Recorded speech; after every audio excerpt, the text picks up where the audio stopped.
Alors maintenant, nous allons aborder un autre récit, un grand récit de Saint Jean, cette fois-là au chapitre 11. Et c'est le récit d'un autre cheminement dans la foi et d'un autre type de cheminement. Non plus un cheminement vers la foi, comme celui de l'aveugle, comme celui de la Samaritaine qui ne connaissait pas Jésus au point de départ, mais un cheminement dans la foi de la part de Marthe, de Marie, qui étaient des amis de Jésus. En première partie. En ce temps-là, il y avait quelqu'un de malade, Lazare, de Béthanie, le village de Marie et de Marthe, sa sœur. Or, Marie était celle qui répandit du parfum sur le Seigneur et lui essuya les pieds avec ses cheveux. C'était son frère Lazare qui était malade. Donc les deux sœurs envoyèrent dire à Jésus, « Seigneur, celui que tu aimes est malade. » Et en apprenant cela, Jésus dit, « Cette maladie ne conduit pas à la mort, elle est pour la gloire de Dieu, afin que par elle, le Fils de Dieu soit glorifié. » Jésus aimait Marthe et sa sœur, ainsi que Lazare. Et quand il apprit que celui-ci était malade, il demeura 2 jours encore à l'endroit où il se trouvait. Puis après cela, il dit aux disciples, « Revenons en Judée. » Et les disciples lui dirent, « Rabbi, tout récemment, les Juifs là-bas cherchaient à te lapider, et tu y retournes. » Et Jésus répondit, « N'y a-t-il pas 12 heures dans une journée? Celui qui marche pendant le jour ne trébuche pas parce qu'il voit la lumière de ce monde, mais celui qui marche pendant la nuit trébuche parce que la lumière n'est pas en lui. » Et après ces paroles, il ajouta, « Lazare, notre ami, s'est endormi, mais je vais aller le tirer de ce sommeil. » Et les disciples lui dirent alors, « Seigneur, s'il s'est endormi, il sera sauvé. » Jésus avait parlé de la mort. Eux pensaient qu'il parlait du repos du sommeil. Alors il leur dit ouvertement, « Lazare est mort, et je me réjouis de n'avoir pas été là à cause de vous, pour que vous croyiez. Mais allons auprès de lui. » Thomas, appelé Didyme, c'est-à-dire jumeau, dit aux autres disciples, « Allons-y, nous aussi, pour mourir avec lui. » Allons maintenant, ce qui va nous être rapporté, c'est de nouveau des cheminements, mais des cheminements qui ne sont pas du même type que les deux autres. Pas du même type que celui de la Samaritaine, ni celui de l'aveugle-né. Eux, ce qu'ils ont vécu, ce sont des cheminements vers la foi. Ils sont devenus croyants.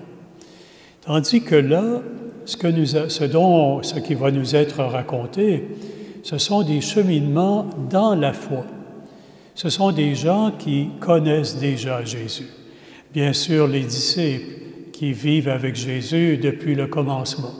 Jésus dit, c'est pour que vous croyiez. Ils croient déjà en Jésus, mais ils vont être amenés à faire un pas de plus. Puis, Marie, Marthe, connaissent bien Jésus. Ce sont des amis personnels de Jésus. Jésus aimait Marthe, il aimait Marie, il aimait Lazare. Donc, cheminement, d'abord et avant tout, à l'intérieur de la foi. Des croyants, des croyantes qui deviennent plus croyants, plus croyantes. Puis, à côté de cela, il y a quelques-uns, mais ils sont présents dans le récit de Jean, qui, eux, ne connaissent pas Jésus. Ce sont les Juifs, les amis de Marthe et de Marie, qui sont venus les consoler à l'occasion de la mort de leur frère. Les pharisiens, en Jean 9, nous avons vu tout à l'heure dans le récit de l'aveugle-né, certains d'entre eux s'étaient ouverts au début, mais après avaient fermé la porte. Ici, les Juifs qui sont là, c'est le contraire. Ils s'ouvrent à Jésus et ils ouvrent la porte. Ils cheminent vers la foi. Ils deviennent croyants. Et ces cheminements-là sont occasionnés par un signe, comme le précédent, comme l'aveugle-né, dans le cas de l'aveugle-né. Seulement, vous avez remarqué, cette fois-là, le signe ne vient pas au commencement, puis déclenche toute une série de réactions, de cheminements. Le signe va venir à la fin, seulement les derniers versets. Cela dit, nous allons l'entendre tout à l'heure, Jésus cria d'une voix forte, « Lazare, dehors !» Et le mort sortit, les pieds et les mains liés par des bandelettes, le visage enveloppé d'un suaire. Jésus leur dit, « Déliez-le et laissez-le aller. » Voyez, de nouveau, 2 versets. 2 versets sur 45. Ça veut donc dire que, de nouveau, l'attention ne porte pas tellement sur le miracle lui-même que sur les cheminements dont il est l'occasion. Et les cheminements dont il est l'occasion, ça représente pour la foi une espèce de dépassement, comme nous allons l'entendre maintenant. Lèverons-nous pour la deuxième partie. À son arrivée, Jésus trouva Lazare au tombeau depuis 4 jours déjà. Comme Béthanie était tout près de Jérusalem, à une distance de 15 stades, c'est-à-dire une demi-heure de marche environ, beaucoup de Juifs étaient venus réconforter Marthe et Marie au sujet de leur frère. Et lorsque Marthe apprit l'arrivée de Jésus, elle partit à son rencontre, tandis que Marie restait assise à la maison. Et Marthe dit à Jésus, « Seigneur, si tu avais été ici, mon frère ne serait pas mort. Mais maintenant encore, je le sais, tout ce que tu demanderas à Dieu, Dieu te l'accordera. » Jésus lui dit, « Ton frère ressuscitera. » Et Marthe reprit, « Je sais qu'il ressuscitera à la résurrection, au dernier jour. » Jésus lui dit, « Moi, je suis la résurrection et la vie. Celui qui croit en moi, même s'il meurt, vivra. Quiconque vit et croit en moi ne mourra jamais. Crois-tu cela? » Elle répondit, « Oui, Seigneur, je le crois. Tu es le Christ, le Fils de Dieu. Tu es celui qui vient dans le monde. »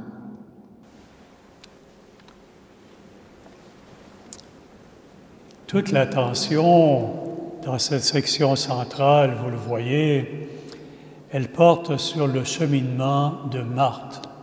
Marthe, l'amie de Jésus, la sœur de Lazare.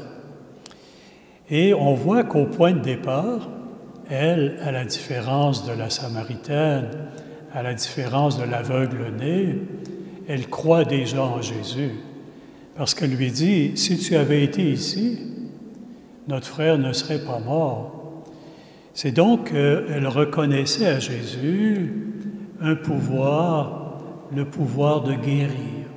Jésus n'était pas comme les autres. Il faisait des choses que les autres ne faisaient pas.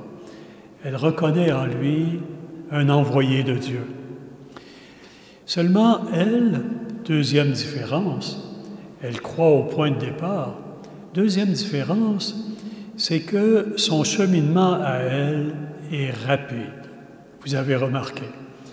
Alors que la Samaritaine, c'était long, elle ne comprenait pas, elle piétinait, l'aveugle-né, lui, il montait l'escalier lentement, mais il ne reculait pas. Une fois qu'il avait franchi une marche, il ne revenait pas en arrière. Et ça finit par le conduire en haut de l'escalier. Tandis que Marthe, elle, on va le voir, nous l'avons entendu, on pourrait dire, elle est rapide dans les escaliers. Elle dit, vous voyez, avec elle aussi, Jésus fait jouer l'écluse en quelque sorte. Il lui dit, « Ton frère ressuscitera. » Ce qu'il veut dire, c'est « je vais le ressusciter ». Mais Marthe ne saisit pas. Oh, elle dit « je sais bien, il va ressusciter comme tous nous autres au dernier jour ».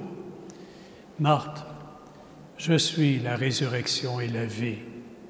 Quiconque croit en moi ne mourra jamais. Crois-tu cela? Et voyez la brave Marthe qui répond aussitôt, oui, oui, je crois. Tout de suite, elle grimpe en haut de l'escalier. Oui, je crois. Je crois que tu es le Christ, le Fils de Dieu. Imaginez-vous. Marthe, elle dit dans l'Évangile de Jean ce que dit Pierre dans l'Évangile de Matthieu. Vous vous souvenez, quand Jésus dit « Pour vous, qui suis-je » Alors Pierre, prenant la parole, dit « Tu es le Christ, le Fils du Dieu vivant ». Ce n'est pas dans l'Évangile de Jean. Dans l'Évangile de Jean, c'est Marthe qui dit cela, la première à confesser l'identité de Jésus. Marthe, on pourrait dire, n'écrivez jamais cela, mais Marthe, on pourrait dire, en nous amusant un petit peu, c'est Pierre en jupon dans l'Évangile de Saint Jean. C'est elle. Et c'est remarquable, c'est la première à confesser, à professer, à proclamer l'identité de Jésus. Puis, ce qu'elle dit, elle anticipe ce que nous répétons nous-mêmes chaque fois que nous prions ensemble. Nous disons, par Jésus, Christ, ton Fils. Tu es le Christ, le Fils de Dieu. Exactement. Puis, c'est bien cela, parce qu'à la fin de l'Évangile, le passage auquel je faisais allusion tout à l'heure, tout ceci a été écrit pour que vous croyiez que Jésus est le Christ, le Fils de Dieu, ce que dit Marthe, et qu'en croyant, vous ayez la vie en son nom. Voyez, les femmes ont un bien beau rôle dans l'Évangile de Jean. Nous avons vu hier la Samaritaine, la première à aller témoigner dans cet évangile, après Jean-Baptiste, bien sûr. Mais la première femme, première à témoigner. Ici, une femme, Marthe, la première à reconnaître et à proclamer l'identité de Jésus. Après le jour de la résurrection, après la résurrection de Jésus, ce sera qui ira annoncer aux apôtres? Il est ressuscité. Une femme encore, Marie-Madeleine cette fois. 3 femmes. Levons-nous et écoutons maintenant la fin du récit. J'essaie de ne pas être trop long pour ne pas abuser de votre patience.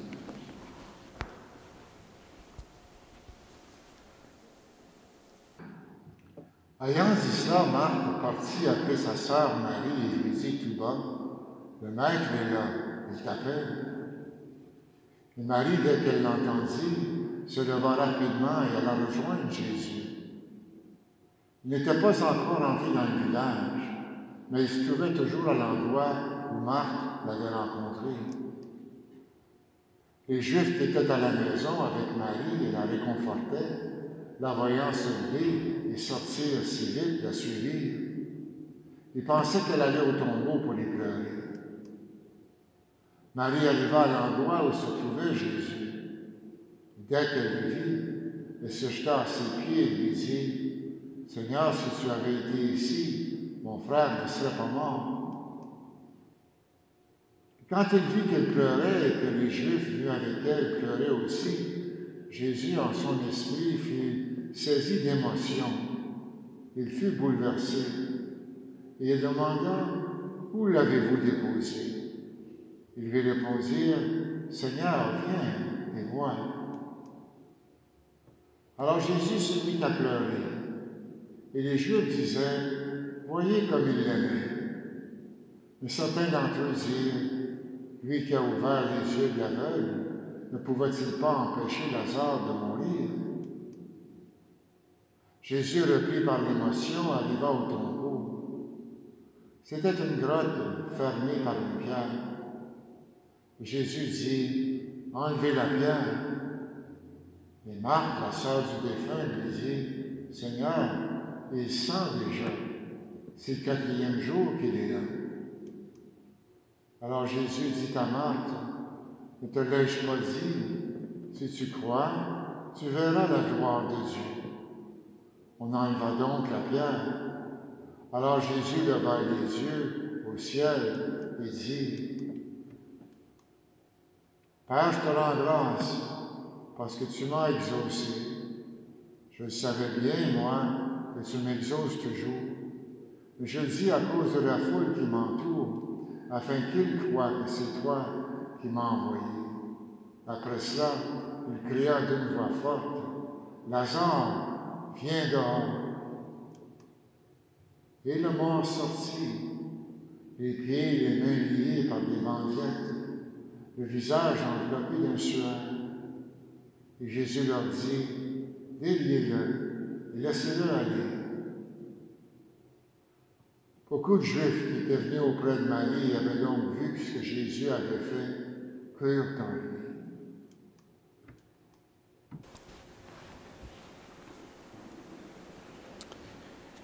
Voyez, Marthe a dit tout à l'heure, quand Jésus lui a demandé, après avoir proclamé « Je suis la résurrection et la vie », « Crois-tu cela, Marthe ?»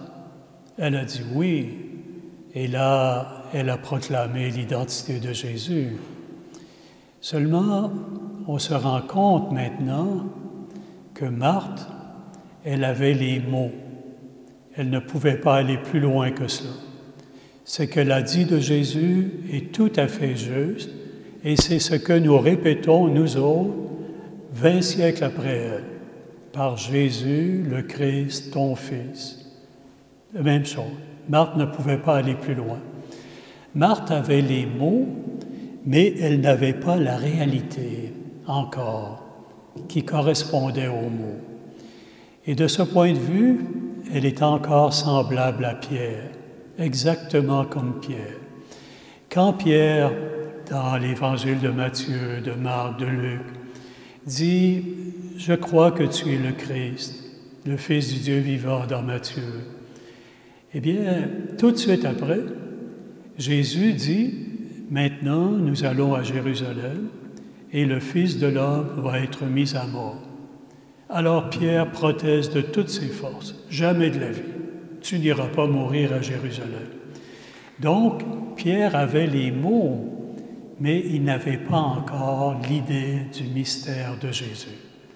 Jésus était le Messie, le Fils de Dieu, mais il devait passer par la mort. Pierre, ça ne pouvait pas le savoir. Marthe, c'est la même chose.